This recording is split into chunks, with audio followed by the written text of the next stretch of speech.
Hello guys, so today we are going to start with a new chapter, that is a chapter number 4 in FM, sources of raising long term finance and cost of capital. और इसको हम प्यार से short में बोलेंगे cost of capital, क्योंकि ये जो रेजिंग लॉन्ग टर्म फिनेंस वाला जो पार्ट है वो सब आप लोगों के किस में आएगा, थियरी में आएगा। ठीक है, अब देखिए चैप्टर का नाम क्या, हमारा कॉस्ट ऑफ कैपिटल। नाम से ही पता चलता है कि जैसे हम लोग है ना कोई भी कैपिटल रेस करते हैं, भले वो इक्विटी हो, भले वो प्रेफरेंस हो, भले वो है ना डेब्ट डिबेंचर हो, तो उससे जो हम लोग मनी रेस करते हैं ना उसकी भी कॉस्ट लगती है।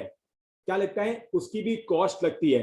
तो सर कॉस्ट लगती है कौन से फॉर्म में लगती है? अरे भाई आप पब्लिक के है ना इशू करके अगर पैसा रेस कर रहे हो, equity share, preference share, debenture, ये सब अगर है ना आप लोग इशू करके पब्लिक को इशू करके पैसा रेस कर रहे हो तो उसमें ब्रोकरेज लगता है, मार्केटिंग वगैरह करनी है। ठीक है, अलग अलग अथॉरिटीज के पास जो एप्लीकेशन की फीस वगैरह पे करते हो, लिस्टेड वगैरह होते तो उसके भी है ना चार्जेस वगैरह लगते हैं, तो इन सबका भी कॉस्ट तो लगेगा, इन सबका भी कॉस्ट तो लगेगा। तो वही हमें यहाँ पे निकालना सीखना है कि हम जो कैपिटल को रेस करते हैं, हम जो कैपिटल को रेस करते हैं तो है ना वो जो हम लोग है ना निकालना सीखेंगे कि उसको किस तरीके से कैलकुलेट किया जाता है, जिसमें आज हम लोग जो हमारा डिस्कशन रहेगा ना वो लिमिटेड रखेंगे। कहां तक? कॉस्ट ऑफ प्रेफरेंस शेयर और कॉस्ट ऑफ डिबेंचर। कहां तक हम लोग निकालेंगे? कॉस्ट ऑफ प्रेफरेंस शेयर और कॉस्ट ऑफ डिबेंचर। और जब है ना नेक्स्ट लेक्चर होगा तब हम लोग पढ़ेंगे कॉस्ट ऑफ इक्विटी, इक्विटी कैसे निकाला जाता है। क्लियर हुआ? श्योर। अब देखो इससे हमें एडवांटेज क्या मिलता है, जैसे कॉस्ट ऑफ कैपिटल हमने कॉस्ट है ना कैलकुलेट किया, हमने कॉस्ट कैलकुलेट किया और हमारा जो कॉस्ट है, हमारा जो कॉस्ट है वो आया, कॉस्ट है वो आया 10%। हमारा जो कॉस्ट है वो कितना आया? 10%। तो ये जो 10% आया है हमारा, वो क्या हमें शो करेगा? वो हमें ये शो करेगा कि देखो अगर आपने कैपिटल रेस किया है और आपको उसको कैपिटल को रेस करने के लिए आपकी कॉस्ट कितनी लगी है, अगर 10% लगी है, तो आपको जब पैसों को यूटिलाइज करेंगे, आप जो उस पैसों को यूटिलाइज करेंगे, जो भी आप लोग का पर्पज रहेगा, तो उसमें आपको जो रिटर्न चाहिए, आपको जो रिटर्न मिलना चाहिए वो कम से कम जो है 10% से ज्यादा मिलना चाहिए। या अगर 10% से ज्यादा नहीं मिल रहा है तो कम से कम जितना हमारी जेब से गया उतना तो मिलना ही चाहिए 10%। तो इस समय एक पर्पस पता चलता है कि हमारी जो कॉस्ट है वो कितनी लगी है, और अगर मैं कोई पैसे रेज कर रहा हूं, मैं बाहर से पैसे लेके आ रहा हूं और उसकी अगर कॉस्ट मुझे कितना लग रही है, 10% लग रही है, तो उस पैसों को जब मैं यूटिलाइज करूंगा तो उससे जो रिटर्न मिलता है वो कितना मिलना चाहिए? ग्रेटर देन 10% तो मिलना ही चाहिए। क्लियर हुआ? अब हम इस चैप्टर में सीखेंगे अलग अलग cost, that is the cost of डेब्ट यानी कि debenture, cost of preference share, cost of equity, ये सब हम लोग सीखेंगे। और ये तीनों सीखने के बाद हम इसका कंबाइंड कॉस्ट ऑफ कैपिटल सीखेंगे, that is the WACC, weighted average cost of capital. लेकिन ये वेटेड एवरेज पे पहुंचने से पहले बहुत जरूरी है कि हमें तीनों कॉस्ट ऑफ कैपिटल जो है वो एकदम अच्छे से आती हो, इंडिविजुअल कॉस्ट ऑफ कैपिटल। अगर हमें ये इंडिविजुअल कॉस्ट ऑफ कैपिटल अच्छे से आती है तो आप लोगों को weighted average cost of capital में कुछ नया नहीं सीखना है, सिर्फ एक फॉर्मेट रहेगा, वो फॉर्मेट में वैल्यू कैसे पुट करना है वो आपको सीखना रहेगा। क्लियर हुआ? श्योर।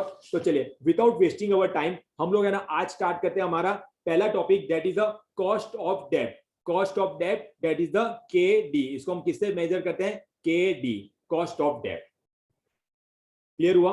अब इसको कॉस्ट ऑफ डिबेंचर बोलो, कॉस्ट ऑफ डेट बोलो, कोई लोन वगैरह का आप लोग को रेट कॉस्ट निकालना है तो भी आप लोग यही फॉर्मूला पुट करेंगे। अब देखिए फॉर्मूला आप लोगों को कुछ नोट डाउन करने की जरूरत नहीं है, आपके नोट्स में ऑलरेडी है, आपके नोट्स में जो है वो ऑलरेडी आप लोग को यहाँ पे दिया हुआ है, ये रहा cost of debenture, cost of debenture. तो देखिए अब जब भी है ना आप लोग कॉस्ट ऑफ डेब्ट कैलकुलेट करेंगे ना तो पहले आपको पता लगाना पड़ेगा वो रिडीमेबल है या इरिडीमेबल है।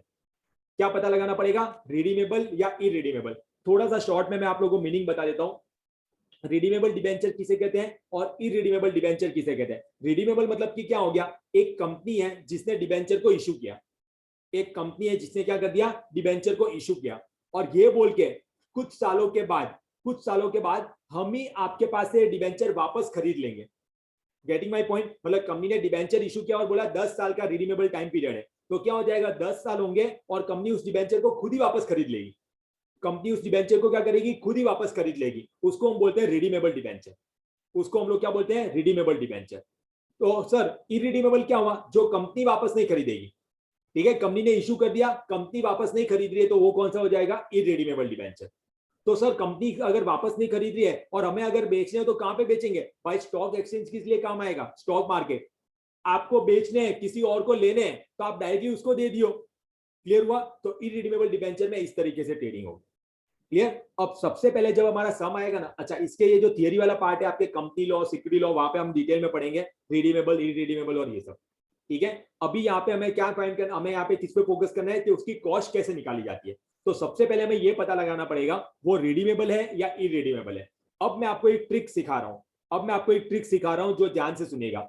मैं जब भी कोई सम स्टार्ट होगा ना, आप लोगों को पूछूंगा बताइए रिडीमेबल है या इरिडीमेबल है। सर पढ़ाया नहीं उससे पहले पूछोगे क्या? ट्रिक भी तो सुनो, वो ट्रिक ये रहेगी, आप लोगों को अगर सम में मैंने दे दिया ये नंबर ऑफ ईयर्स, अगर आपको सम में नंबर ऑफ ईयर्स दिया है, अगर आपको सम में क्या दिया है, नंबर ऑफ ईयर्स दिया है, मतलब समझ जाना वो रिडीमेबल है। ठीक है, सपोज मैंने आप लोगों को पूछा, आप लोगों ने बोला सर दिस इज रिडीमेबल, तो मैं अगला सवाल भी आपसे पूछूंगा, बताओ नंबर ऑफ ईयर्स कितने साल बाद रिडीम है। नहीं सर वो तो नहीं दिया है। अरे सालों, तो रिडीमेबल कैसे हो गया? पता चला मेरा पॉइंट? श्योर। तो आप क्वेश्चन को अच्छे से पढ़ो। अगर कहीं पे आपको सम में नंबर ऑफ ईयर्स दिख रहा है, अगर आपको सम में क्या दिख रहा है, नंबर ऑफ ईयर्स दिख रहा है, मतलब समझ जाना वो रिडीमेबल है। अगर सर नंबर ऑफ ईयर्स नहीं दिख रहा है तो अरे भाई इरिडीमेबल है, क्यों लोड ले रहे हो, क्यों टेंशन ले रहे हो? क्लियर हुआ?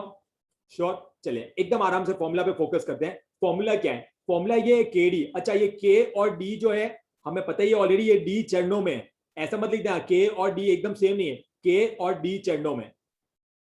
क्लियर हुआ? श्योर। फॉर्मूला क्या है के डी का? Interest, I stands for interest. कुछ लिखने की जरूरत नहीं है, नोट्स ही इतने शानदार बनाए हुए, कुछ आप लोगों को लोड ही नहीं लेना है। ठीक है, इंटरेस्ट 1 माइनस टैक्स रेट, ये ऑलरेडी हमें आता है कैसे कैलकुलेट करना है, डिविडेंड पॉलिसी में हमने सीख लिया, कैपिटल सेक्शन में सीख लिया, अपॉन एनपी इंटू 100। अच्छा ये 100 क्यों होता है? क्योंकि कॉस्ट ऑफ कैपिटल हमेशा परसेंटेज में होता है। कॉस्ट ऑफ कैपिटल क्या होता है? हमेशा परसेंटेज में होता है। क्लियर हुआ? तो देखो क्या फॉर्मूला इसका बना, हमारे देखते हैं। केडी का अगर इरिडीमेबल हो तो केडी का फॉर्मूला क्या है? इंटरेस्ट, आप नहीं भी लिख रहे हो तो है ना, कम से कम रिवाइज करते जाइए मेरे साथ, 1 minus tax rate upon NP into 100।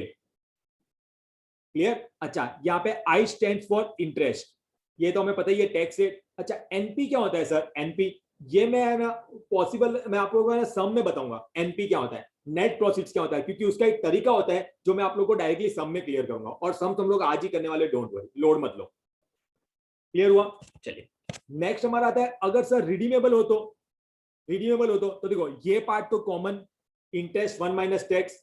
अच्छा यहाँ पे क्या है, एक अगर रिडीमेबल होगा तो आपको रिडीमेबल वैल्यू भी दी होगी। ठीक है, redeemable value minus net profits upon number of year, और होल के अपॉन में आरबी प्लस एनपी अपॉन 2 और इंटू 100। ठीक है, आरबी का मतलब रिडीमेबल वैल्यू, एनपी का मतलब नेट प्रॉफिट्स। क्लियर? श्योर। अच्छा रिडीमेबल वैल्यू, नेट प्रॉफिट्स कैसे कैलकुलेट करते हैं? डोंट वरी एट ऑल, हम लोग क्या करेंगे, इसको है ना फॉर्मूला जब है ना इसका सम्स करेंगे तब मैं आप लोगों को उसकी ट्रिक सिखा दूंगा। अभी सिर्फ मैंने आपको ट्रिक में एक ही ट्रिक अभी तक सिखाई है कि ये कैसे पता लगाएंगे कि वो रिडीमेबल है या इरिडीमेबल, तो नंबर ऑफ ईयर्स के बेस पे पता चलेगा। क्लियर हुआ? श्योर। यहां तक किसी को कुछ पूछना है तो पूछे, वरना हम लोग सम्स की तरफ आगे बढ़ेंगे। ठीक है, हेडिंग दे दीजिएगा नोटबुक में, चैप्टर नंबर 4।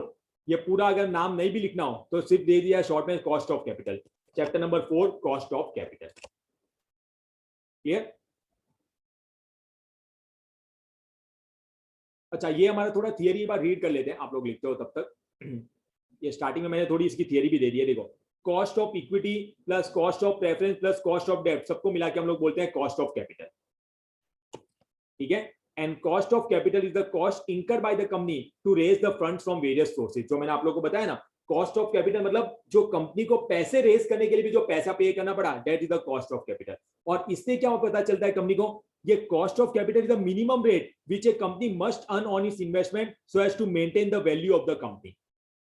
सही है ना? कॉस्ट ऑफ कैपिटल से हमें क्या पता चलेगा, कम से कम कंपनी को इतना पैसा तो कमाना ही है, वरना नुकसान में रहेगी। और ये किस में होता है? परसेंटेज में होता है, इसलिए हर फॉर्मूला के आगे हम लोग क्या कर देंगे, multiply by 100। Done done. Clear? चलिए किसी को कोई डाउट हो तो अनम्यूट करके पूछ लीजिए, और अगर डाउट नहीं हो, देखो ये सब केपी का है, केपी कॉस्ट ऑफ प्रेफरेंस है तो हम लोग आज ही देखने वाले हैं, रिटेन अर्निंग्स होती के एक सम दिया हुआ है, कॉस्ट ऑफ इक्विटी हम लोग देखेंगे, इसके 4 फॉर्मूला है, कुछ फॉर्मूला तो हम लोग ऑलरेडी देख चुके हैं। और आज हम लोग जो करने वाले हैं ना, वो ये सम करने वाले हैं, क्वेश्चन नंबर 1 2 3 4 5, सॉरी 1 2 3 4 5 तो इक्विटी का है, 1 2 3 एंड 4, ये 4 सम जो रहेगा हम लोग देखने वाले हैं। डन, एकदम आराम से, मैं तो बोलता हूं पहले सम से ही आपको आना स्टार्ट हो जाएगा। पहले सम से ही जो रहेगा वो आप लोग को आना स्टार्ट हो जाएगा। ठीक है, चलिए रेडी, सम स्टार्ट करें हम लोग। चलिए एकदम आराम से पहले क्वेश्चन रीड करते हैं। क्वेश्चन रीड करते हैं। Question number 1, a company issues ₹10 crore 16% debenture of ₹100 each, tax rate 35%, calculate the cost of डेब्ट इफ डिबेंचर आर, अच्छा इसमें फर्स्ट में भी 3 पॉइंट है, if debenture are issued at par या फिर 10% डिस्काउंट एंड 10% प्रीमियम। और सेकंड पॉइंट लिखा है if brokerage is paid at 2% what will be the value of KD at par. एकदम क्लियर। ठीक है, सबसे पहला सवाल आपके लिए, कोई अनम्यूट करके बताना, बताओ रिडीमेबल या इरिडीमेबल? रिडीमेबल या इरिडीमेबल? इरिडीमेबल। सर हम तो सोच रहे हैं हर में आपको आंसर तो इरिडीमेबल ही बोलेंगे, क्योंकि आपने बोला रिडीमेबल बोलोगे तो हमको ही सवाल पूछोगे कितने नंबर ऑफ ईयर्स है। सालो ऐसा नहीं है, आपको आता हो तो सही बोलना है आंसर। चलिए अब एकदम आराम से, इरिडीमेबल है। चलिए पहले हम लोग एक काम करते हैं, फॉर्मूला पुट करते हैं। पहले एक काम करते हैं हम लोग, फॉर्मूला पुट करते हैं। ठीक है, फॉर्मूला पुट करते हैं केडी का।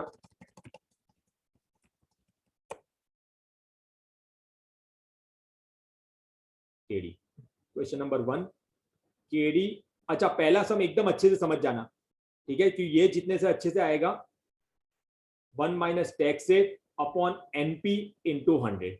अब मैं आपको सारे करके एक एक करके कंसेप्ट समझाऊंगा। ठीक है,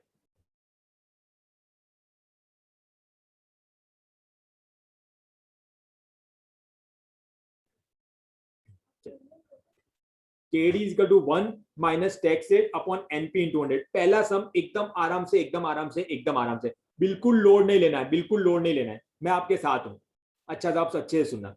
ठीक है, अब मैं आपको जो ट्रिक सिखाने जा रहा हूं ना वो एकदम अच्छे से सुनना, अच्छे से सुनना। पहला सम है, अब देखो, अब यहाँ पे क्या होता है, इंटरेस्ट। सबसे पहले हम लोग क्या बात करते हैं, इंटरेस्ट की बात करते हैं। ठीक है, इंटरेस्ट की बात करते हैं। तो इंटरेस्ट के लिए जो है वो एक पॉइंट लिख देना।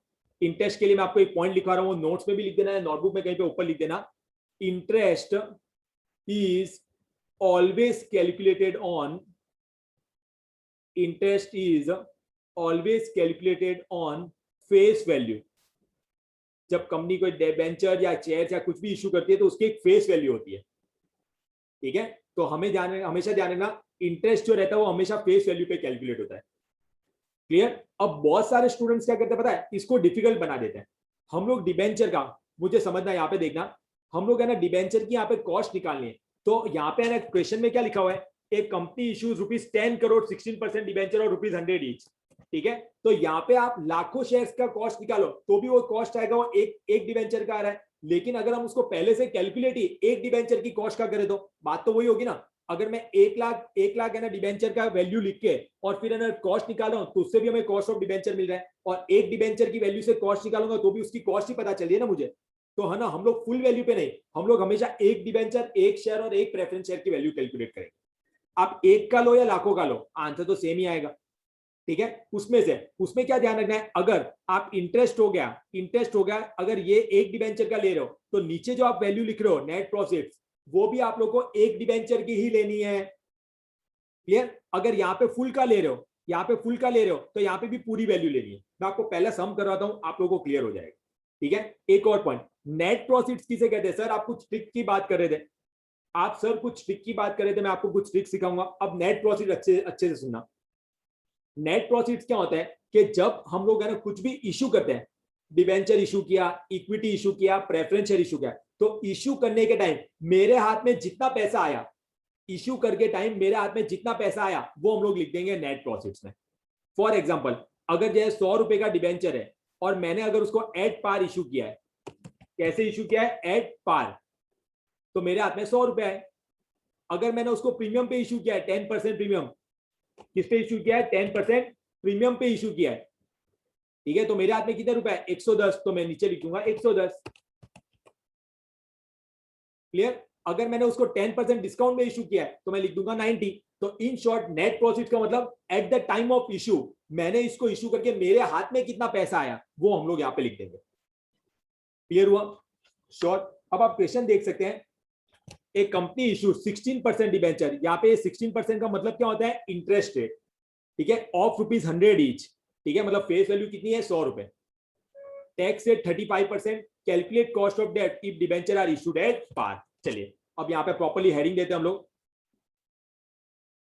फर्स्ट पॉइंट, फर्स्ट का ए, क्योंकि फर्स्ट में 3 पॉइंट है ना, एट पार, आपको देखा पहले सम से ही आपको आने लगेगा, ठीक है, at par.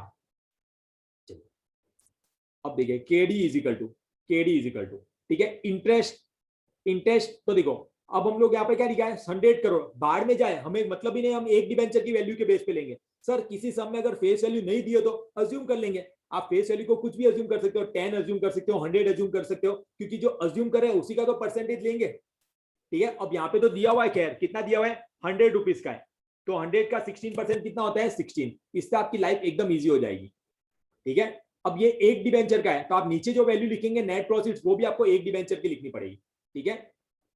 1 minus tax rate 35%, हमें कैलकुलेट करना आता है, उसको हम कन्वर्ट कर देंगे 0.35 अपॉन नेट प्रॉफिट्स। अच्छा वैसे मैंने आपको पहला सम करा रहा हूं, पहला पॉइंट बता रहा हूं, आप में से फिर भी कोई बता सकता है क्या नेट प्रॉफिट्स में कितना लिखूं, कोई बता सकता है क्या, अनम्यूट करके कोई बता सकता है कितना लिखूं नेट प्रॉफिट, 100 रुपए का डिबेंचर है और मैं पार में और एन में मल्टीप्लाई करेंगे आंसर को इंटू 100, ठीक है, क्योंकि आंसर में परसेंट में चाहिए, ठीक है। इसको सॉल्व करो, आपका आंसर आ जाएगा 10.40%। क्या आंसर आ रहा है, 10.40%, 10.40%। यहां तक सबको एकदम क्लियर होना चाहिए, एकदम क्लियर, मैं तो बोलता हूं।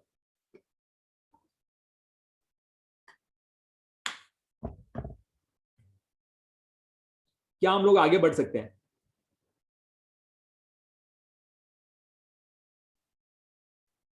ठीक है। चलिए अगर ये हो गया है तो अभी तो हम फर्स्ट पॉइंट पे ही है। अब बी पॉइंट क्या बोला हुआ है इसमें, सेकंड पॉइंट क्या लिया, एट 10% डिस्काउंट, एट 10% डिस्काउंट। अब मेरी बात सुनो बच्चा लोग, मेरी बात सुनो, मैं कुछ बोलना चाहता हूं, आपको मेरी बात सुननी पड़ेगी। एट 10% डिस्काउंट, ठीक है। अब पॉइंट समझो, आप भले पार पे इशू करो, प्रीमियम पे इशू करो या डिस्काउंट पे इशू करो, जो ऊपर वाला पार्ट रहेगा, ये जो ऊपर वाला पार्ट है वो तो सेम ही रहेगा, वो तो क्या रहेगा, सेम ही रहेगा। इसका रीजन क्या है, भले आप पार पे इशू करो, प्रीमियम पे इशू करो या डिस्काउंट पे इशू करो, इंटरेस्ट तो फेस वैल्यू पे ही लग रहा है ना, और टैक्स रेट तो चेंज होगी नहीं उसके हिसाब से, तो ऊपर तो फटाफट लिख डालो जो लिखा है 16 1 माइनस 0.35, ठीक है। अच्छा कोई बता सकता है नीचे कितना आएगा, नीचे कितना आएगा, 90।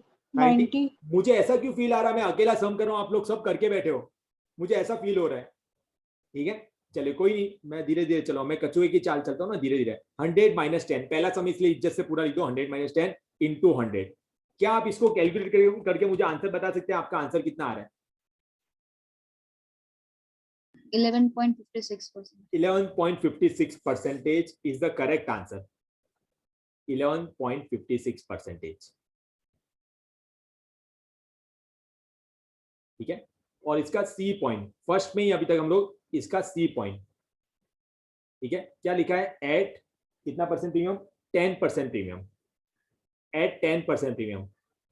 सर आपने अभी अभी अभी अभी कुछ हमें ट्रिक सिखाई है, तो उसके मुताबिक तो सर आप सेकंड पॉइंट पे थे, तभी हमने थर्ड पॉइंट भी सॉल्व कर दिया था, लेकिन मैं वापस फिर भी मैं करूंगा, वो है ना, मैं फिर भी ये सम करूंगा वैसा। चलिए 16 ब्रैकेट में 1 माइनस 0.35 अपॉन में कोई बता सकता है, कोई गरीब की मदद कर सकता है क्या, नीचे नीचे कितना आएगा, अच्छा गरीब बोला इसलिए मदद नहीं कर रहे हो ऐसा, 110 और मल्टीप्लाई बाय 100, ठीक है। अगर किसी ने कैलकुलेट कर दिया हो तो मुझे आंसर बताइएगा, नहीं तो कैलकुलेट करके आंसर बताइए। 9.45%, एकदम करेक्ट आंसर, एकदम करेक्ट। अच्छा ये तीनों वैल्यू देख लो, और किसी का अगर कोई आंसर डिफरेंट आया हो तो पूछ सकता है, अगर किसी का आंसर कुछ अलग आया तो पूछ सकता है क्वेश्चन नंबर 1 में, क्लियर, श्योर। चलिए अब इसमें ये ना हम लोग है ना, सेकंड पॉइंट क्या बोला हुआ है वो हम लोग पहले समझते हैं।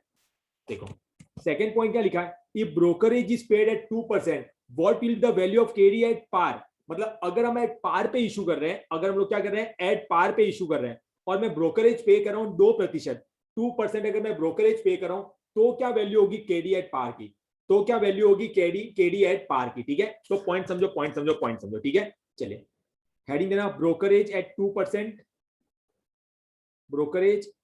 अच्छा सर ये ब्रोकरेज किसका लगता है, ब्रोकरेज लगता है ट्रांजेक्शन प्राइस का। अच्छा अगर सब में बोल दिया हो फेस वैल्यू का लेना है तो फेस वैल्यू का लेंगे, वरना ब्रोकरेज किससे होता है ट्रांजेक्शन प्राइस का। ट्रांजेक्शन प्राइस मतलब अगर एट पार इशू करो तो 100 रुपए, अगर डिस्काउंट पे होता तो 90 का 2% लगता, प्रीमियम पे होता तो 110 का 2% लगता। अब यहाँ पे तो क्या बोला है ब्रोकरेज 2% एंड एट पार, पार वाली सिचुएशन है। ठीक है, अब भले कुछ भी हो सर आपने हमें सिखाया है, क्या सिखाया है बच्चों, ऊपर तो सेम ही आएगा। इंटरेस्ट कितना था हमारा 16 1 माइनस 0.35। अच्छा इसमें कोई बता सकता है मुझे नीचे कितना आएगा। ठीक है, यहाँ पे क्या वैल्यू आएगी बेस में, कोई दिमाग लगा के, एनीवन गाइस एनीवन। देखो पॉइंट समझो, आपने अगर एनपी, यहां से आपका एनपी का कंसेप्ट और स्ट्रांग हो जाएगा। देखो मैंने आपको एनपी का मतलब क्या समझाया है, मैंने आपको नेट प्रॉफिट्स का मीनिंग क्या समझाया है। हम जब इशू कर रहे हैं, हम जब इशू कर रहे हैं तो इशू करते टाइम में मेरे हाथ में कितना पैसा आ रहा है, तो मेरे हाथ में जो है ना, अगर मैं पार में इशू कर रहा हूं, अगर मैं किसने इशू कर रहा हूं, पार में इशू कर रहा हूं। ठीक है, ठीक है, अगर मैं पार में इशू कर रहा हूं तो मेरे हाथ में कितना आ रहा था, 100 रुपए आ रहा था। लेकिन जैसे मेरे हाथ में 100 रुपए आया, साला 2% तो मेरे हाथ में से ब्रोकरेज लेके चला गया, तो मेरे हाथ में कितना पैसा आया 98 रुपीज। क्लियर हुआ। और आपको याद आ रहा है मेरे वर्डिंग्स, मैंने क्या बोले थे, एनपी का मतलब होता है कि मैं जब इशू कर रहा हूं तो मेरे हाथ में कितना पैसा आ रहा है। 100 रुपए आ रहे थे लेकिन 2% ब्रोकरेज में चला गया, तो 98 इंटू 100। अच्छा सर अगर ये प्रीमियम पे इशू करे होते तो 110 का 2% लेते हम लोग। ठीक है, अगर प्रीमियम पे होता तो 110 का। तो हमेशा ध्यान रखना ब्रोकरेज जो रहता है वो रहता है ट्रांजेक्शन प्राइस का, और इंटरेस्ट जो होता है वो फेस वैल्यू का होता है। क्लियर हुआ, इस सब में है नहीं, कैलकुलेट कर दो। मैं यहाँ पे आंसर लिख देता हूं तो आप लोगों को पता चले, ये अगर सबका आंसर आ रहा है तो करेक्ट है, 10.61%। देख लो सबका कैलकुलेट करके आंसर आ रहा है पक्का।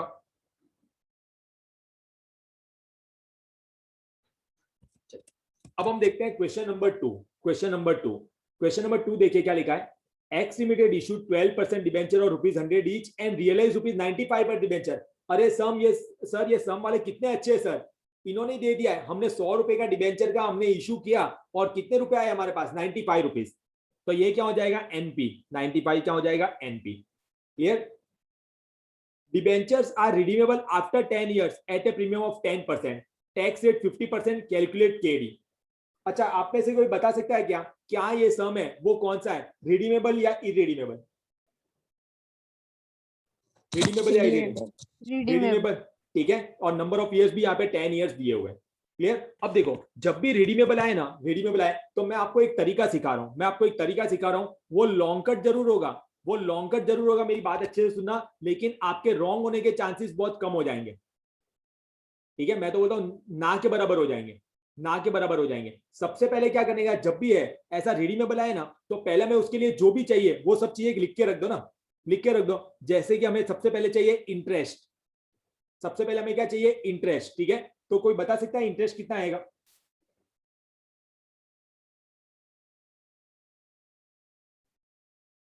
इंटरेस्ट कितना आएगा 12% बोला है ना, तो 100 का 12% कितना होता है 12। Interest is always calculated on face value, 95 का 12% मत ले लियो। ठीक है, फेस वैल्यू का पे इंटरेस्ट हमेशा कैलकुलेट होता है। ठीक है, और हमें क्या चाहिए, और हमें चाहिए इस सम में एनपी, नेट प्रॉफिट्स। सम में दे दिया है ₹95, नेट प्रॉफिट सम में दे दिया हमें 95, रियलाइज ₹95 पर डिबेंचर। फिर हमें चाहिए सर एक और वैल्यू, रिडीमेबल वैल्यू। अब अच्छा रिडीमेबल वैल्यू जो है ना वो दे ही दी है, redeemable after 10 years at a premium of 10%। तो 100 रुपए का जो डिबेंचर है वो एट 10% पे रिडीम करूंगा तो कितने में, रिडेम्पशन के टाइम पे 110 रुपए ना देने पड़ेंगे। ठीक है, तो 110 रुपए यहाँ पे आ गए। अच्छा सर, अगर नंबर ऑफ ईयर्स दिया हो लेकिन रिडीम कैसे किया है वो नहीं दिया है, तो हम अज्यूम करते थे उसको एट पार पे रिडीम किया है, 100 का डिबेंचर 100 में रिडीम किया है, लेकिन यहाँ पे तो दे ही दिया है एट प्रीमियम ऑफ 10%। एक और हमें चाहिए एन नंबर ऑफ ईयर, जो कि दे दिया 10, और एक हमें चाहिए टैक्स रेट। टैक्स रेट कितनी हमारी इस सब में 50%। ठीक है, चलिए अब फॉर्मूला पुट करते हैं, KD KD interest 1 minus tax rate. ठीक है, चलिए प्लस, अब यहाँ पे फॉर्मूला अच्छे देगा किसके अपॉन में आ रहा है, कहाँ पे क्या प्लस आ रहा है, redeemable value minus net profits इसके अपॉन में एन, इसके अपॉन में एन, और होल के अपॉन में redeemable value plus NP upon 2। ठीक है, चलिए अब वैल्यू पुट करेंगे, 12 1 माइनस 0.50 प्लस रिडीमेबल वैल्यू जो है वो कितनी दी है हमें, हमने यहाँ पे निकाल दिया 110 minus net profits 95, number of years 10, whole के अपॉन में 110 प्लस 95 अपॉन 2। ठीक है, चलिए सॉल्व करते हैं, 12 इंटू 0.50 ये क्या हो जाएगा 6, प्लस ये पूरा पहले अलग से सॉल्व कर दो, 110 माइनस 95 अपॉन 10। ठीक है, तो 1.5 upon 110 plus 95 upon 2, 110 plus 95 divided by 2, तो कितना 102.5।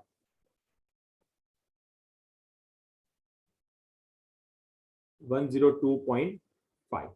ठीक है, और एंड में जो आंसर आएगा उसको मल्टीप्लाई बाई 100, तो 7.5 डिवाइडेड बाई 102.5 इंटू 100, तो कितना आ रहा है 7.32%। आंसर आ रहा है 7.32%। मेरा आंसर ये आ रहा है, अगर किसी और का कैलकुलेशन की वजह से कुछ और आंसर आया हो, ठीक है, तो मुझे बता दो, मेरा आंसर आ रहा है ये 7.32%, 7.32%।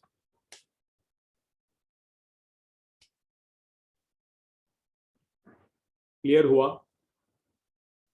श्योर? हो जाए तो बताना, फिर हम लोग आगे बढ़ेंगे। ठीक है, अच्छा मैं चाहता हूं अगर आपका हो गया हो तो क्वेश्चन नंबर 3 आप लोग ट्राई करना शुरू कर दो। क्वेश्चन नंबर 3 जो है वो आप लोग ट्राई करना स्टार्ट कर दो। मैं ना उस पर आंसर लिखता जाऊंगा बोर्ड पे, उसमें आराम से एक एक करके आप लोग चेक करते जाना। अगर कोई वैल्यू अगर आपकी डिफरेंट आई हो तो आप लोग मुझे पूछ सकते हैं। ये सभी का आ गया, चेक कर लो, पढ़े आगे हम लोग।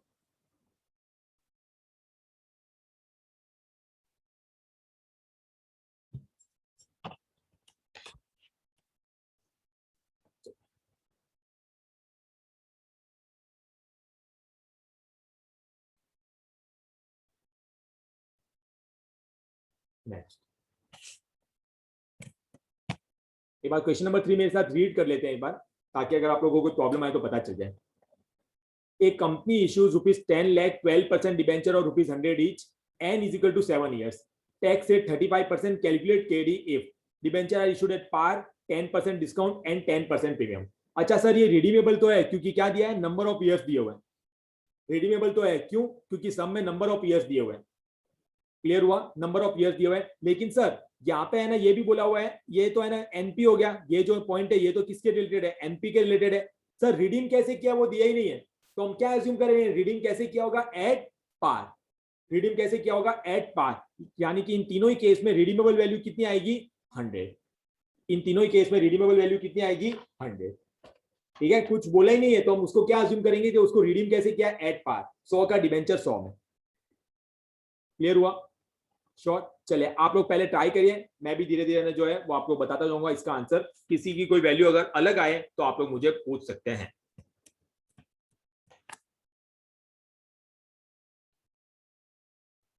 Question number 3, question number 3 first का ए, यानी कि एट पार। एट पार वाले का आंसर आ रहा है 7.80%। ठीक है, एट 10%, डिस्काउंट वाले का आंसर आ रहा है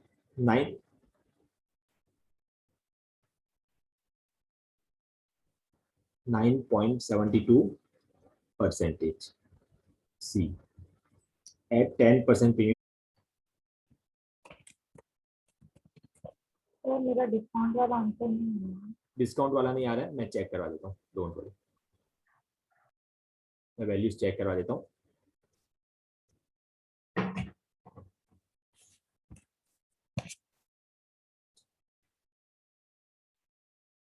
इसमें किसने बताया डिस्काउंट वाला आंसर नहीं आया ना, एट 10% डिस्काउंट वाला। मैं वैल्यूज आप लोगों की चेक करवा देता हूँ। एक बार आप है ना वैल्यूज जो है वो चेक कर लीजिए, एक बार आप लोग जो वैल्यूज है वो चेक कर लीजिए।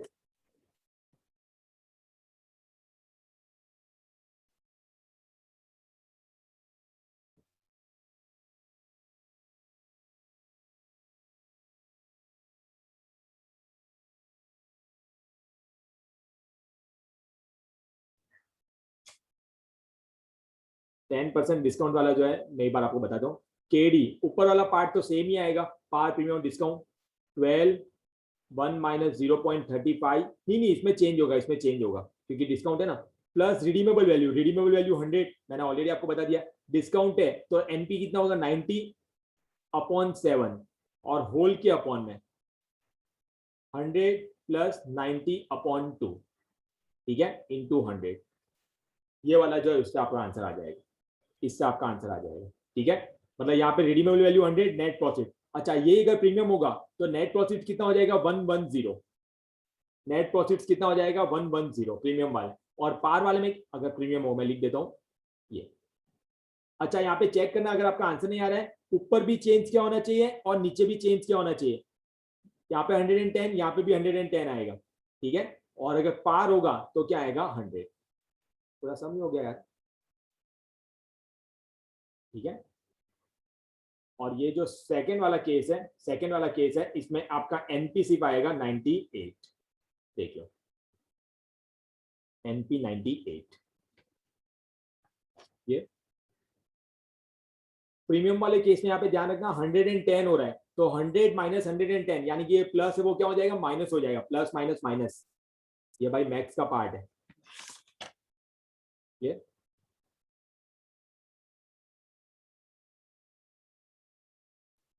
मैं सबको एक साथ देख लूँ, ठीक है।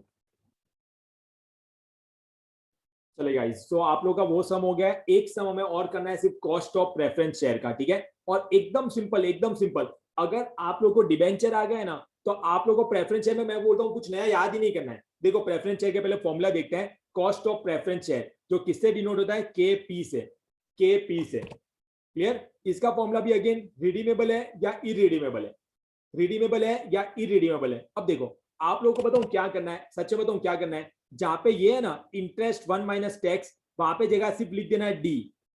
डी के मतलब क्या होता है डिविडेंड, डी का मतलब क्या होता है डिविडेंड। यानी कि देखो आप लोगों को है ना ये जो फॉर्मूला भी दिख रहा है, यहाँ पे आपने ना फॉर्मूला लिखा होगा कहीं पे भी, हम लोग देख लेते हैं एक बार। हाँ ये देखो, ये जो फॉर्मूला लिखा है इंटरेस्ट 1 माइनस टैक्स रेट, तो सिर्फ यहाँ पे क्या आ जाएगा डी। सर इसमें 1 माइनस टैक्स रेट नहीं होगा क्या, जी नहीं, इसमें नहीं होगा, because dividend is exempted from tax.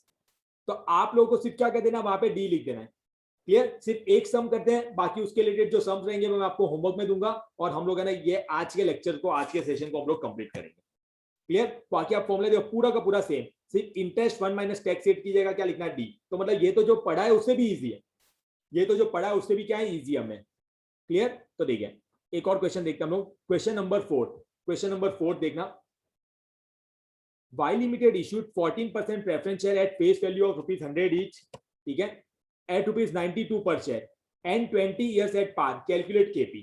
चलो वैसे तो आप लोग से बन जाएगा, लेकिन पहला सम है तो आप लोग ऐसा ना बोलो सर हमें पहला सम है प्रेफरेंस शेयर का तो भी हमें दे दिया करने के लिए, तो मैं आपको मेरे साथ करवा देता हूँ, इसमें क्या बड़ी बात है, क्लियर। तो क्वेश्चन नंबर 4, लेकिन मुझे पता है मैं करूंगा उससे पहले तो आप लोग करके बैठ जाएंगे। क्वेश्चन नंबर 4, ये चलिए सबसे पहले वही रिडीमेबल दिया हुआ है, तो रिडीमेबल में आप लोगों को क्या तरीका सिखाया हुआ है। पहले हम लोग लॉन्ग कट, भले लॉन्ग कट होगा लेकिन रॉन्ग नहीं होना चाहिए, ठीक है। सारी चीजें लिख के रख देते हैं। सबसे पहले हमें क्या चाहिए इसमें डिविडेंड, इसमें आई नहीं चाहिए इसमें डिविडेंड। अच्छा डिविडेंड 14% बोला है, डिविडेंड भी फेस वैल्यू पे होता है, तो 100 का 14% इज 14, ठीक है, टैक्स रेट तो इसमें चाहिए नहीं। एनपी नेट प्रॉफिट कितना 92, ठीक है। अच्छा, रिडीम कैसे कर रहे हैं, एट पार बोला हुआ है, रिडीमेबल वैल्यू एट पार, तो 100 का 100, और एन कितना हमारा 20 ईयर्स, एन कितना हमारा 20 ईयर्स। अरे मुझे सम करने का मन नहीं कर रहा है, आप लोग करो, और वैल्यूज तो आप लोग पुट करो यार, वैल्यूज तो आप लोग पुट करो, ठीक है। देखो फॉर्मूला पुट करना है, के पी, किससे डिनोट होता है, K P, dividend plus redeemable value minus NP upon N, whole के अपॉन में आरवी प्लस एनपी अपॉन 2, और जो आंसर आएगा मल्टीप्लाई बाय 100। तो इसका जो आंसर है वो आएगा 15%। आप लोग कैलकुलेट करके देख लो, क्या आप लोगों का आंसर आ रहा है 15%? क्या आप लोग का आंसर आ रहा है 15%?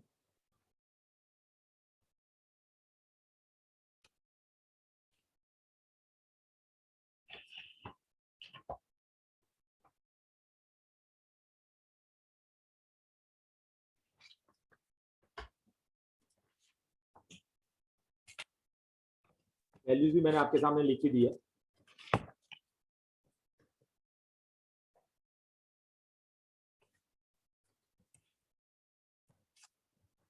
फिफ्टीन परसेंट आंसर आएगा।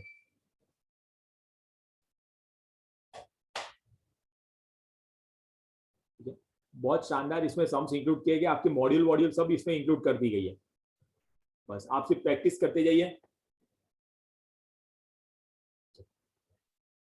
किसी को भी डाउट हो तो बोलिए।